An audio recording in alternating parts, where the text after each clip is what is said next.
The United States has a problem with maternal mortality, and it is one that has been getting worse. The U.S. is one of only 13 countries where the death rate is worse now than it was 25 years ago, and among the worst of the wealthiest countries in the world. Between 700 and 900 American women die each year from problems related to pregnancy, childbirth, or complications, up to a year later. There are as many as 50,000 cases annually where women face dangerous and even life-threatening situations. As part of our ongoing series, Race Matters, Amna Nawaz looks at why it is dramatically worse among African-American women. It's the focus of this week's segment, The Leading Edge. And the statistics are stunning. Black infants are more than twice as likely to die than white infants, a racial disparity that's wider today than in 1850, 15 years before the end of slavery. And black women are 3 to 4 times as likely to die from pregnancy-related causes than white women. For a closer look at what's behind those numbers, we turn now to Linda Villarosa. Her in-depth report on the subject ran in the New York Times Magazine, and Monica Simpson, executive director of Sistersong, the country's largest organization dedicated to reproductive justice for women of color. In 2014, she testified before the United Nations Committee on the Elimination of Racial Discrimination. Linda and Monica, welcome to the NewsHour. Linda, I'd like to start with you.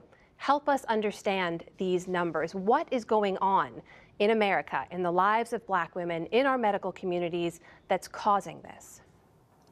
Well, what I found in my reporting were really two things, both related to race. The first was that simply the experience of living in America as a black woman does something to your body that causes low birth rate babies, that causes maternal mortality, that causes infant mortality. Second is that there is a kind of racism in the healthcare system, and most of it unconscious. It's a kind of bias that's existed for a long time that we've known about that is affecting the birth experiences of black women in America. So, Monica, let me ask you now, because this conversation about the black-white disparity, it's long centered on things like wealth and education, right? The idea being that poor or less educated women are more likely to have negative outcomes. But then last year, we all heard the story of Serena Williams, right, who had her own very serious complications during her delivery, and she shared them very publicly. That turned the conversation on its head. Is that kind of experience more common than previously thought? Unfortunately, it's very common. And what is so critical about this issue is that we just came out of Black Maternal Health Week, the Black Mamas Matter Alliance that got birthed, from this report and work that we did, that we took to the UN. We were actually picking up stories like this and hearing this across the board from so many black women across this country, that it didn't matter what their socioeconomic status was. It didn't matter, what their education level was. Here we are looking at Serena Williams in particular, who was the world's, best athlete. She definitely has support. She's definitely not dealing with, economic issues. And she still was dealing with the fact that she almost lost her life after giving birth. This story is just, we can see the thread, right, through her story and to so many women, black women across the country. Unfortunately, their outcomes were still just not, they were not to par. Linda, I want to dig into something you mentioned about the other things happening in women's lives. In your report, you tell the story of a woman whose daughter is stillborn. Her medical story, at least, begins and ends with sort of the pregnancy and the delivery. But in your report, you trace her story back much, much further. Tell me why that's important, why an understanding of that complete story is necessary to understanding why things end up the way they do. I think what her story told was really a story of empathy. So you could really understand what women go through during pregnancy and childbirth. And her baby died, and she almost died in 2016 from preeclampsia. And that is high blood pressure during pregnancy. And so when she ended up getting pregnant again a year later, she was terrified. And so she really needed a lot of support because she was very much afraid of coming home empty-handed again. And I think telling that story really is a story of humanity. It's a story of resilience, and it allows people to really understand what is happening in the lives of black women today. And you used a couple of phrases in your report I'd love for you to explain: toxic stress and weathering. How do those work in the context of this conversation? So when you hear the word stress, you kind of think of, oh, I feel really stressed out, or I just need to kind of take a chill pill or relax. But really, toxic stress is the result of aggressions that happen to you and insults that happen to you. And in this case, race-related, it can be everything from, I feel that I'm treated differently, people think I'm less intelligent, to I am being discriminated against by the police in housing and in my workplace. And those actually, it's been proven that those have a physical effect on the body, because every time you get stressed out in this way, and if it happens repeatedly, all of your systems fire up. And if your systems continually fire up, they break down. And weathering is the idea that because of these repeated insults and this repeated firing up the system, the body ages prematurely. And it's not on the outside, I mean it could be, but it's on the inside. And that all comes to a head during what is essentially a stress test of a woman's body, and that is pregnancy and childbirth.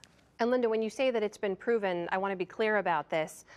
Linda, in your report, you talk about the body of evidence, of statistical evidence that traces back years and years. Tell me about that. One thing how I learned about it, specifically in infant mortality, how I learned about the discrepancy between that an educated black woman has a higher chance of her baby dying than a white woman with an 8th grade education was in 1992, when one of my professors in grad school handed me a study that had this kind of data in it, and it was in the New England Journal of Medicine. And I argued with him, and he said, no, this is real. And I went back and talked to one of the women who was an author of that study, several months ago, and she had collected 174 studies that were saying similar things, whether they were about race in the body, the effect of race on the body, or the effect of race in healthcare.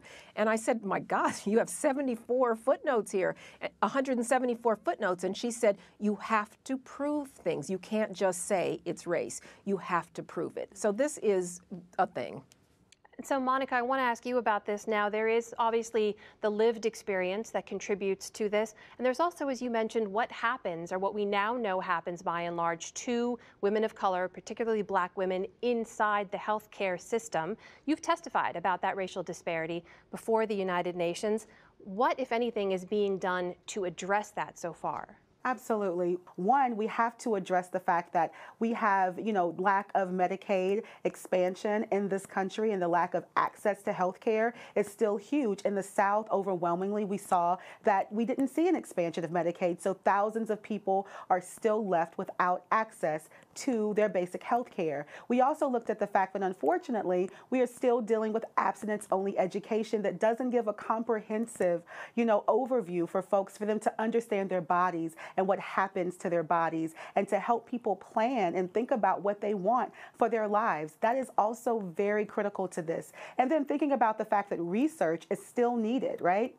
We still need to get accurate numbers and continue to feed these statistics and let people understand the fullness of this issue. And then that will help us think about how to move this in terms of policy, and making sure that our elected officials understand that we need to have this handled, right, in our policies. And we need to move forward with proactive legislation that helps us get on the front end of this, to see these numbers decrease. And so from bringing those stories from on the ground, the statistics are real, and so are the stories from so many folks who have experienced oppression, they've experienced discrimination, within the system. Linda, you mentioned the conversation over 25, 30 years ago. Now, today, what do you think is the next thing that needs to happen to alleviate that disparity? I think that what we have to do is change the medical system. Something is deeply embedded, a kind of I don't want to say individual people are racist. Maybe that is part of it, but this is something that's embedded in the system. It's baked in, and we have to, starting at medical school and before, to start getting doctors to face, and other medical providers to face, unconscious bias that is affecting the care that women of color and everyone receives in the healthcare system. So I think that's a very, very important first step. Linda Villarosa, Monica Simpson, thanks for your time. Thank you so much. Thank you. Thanks.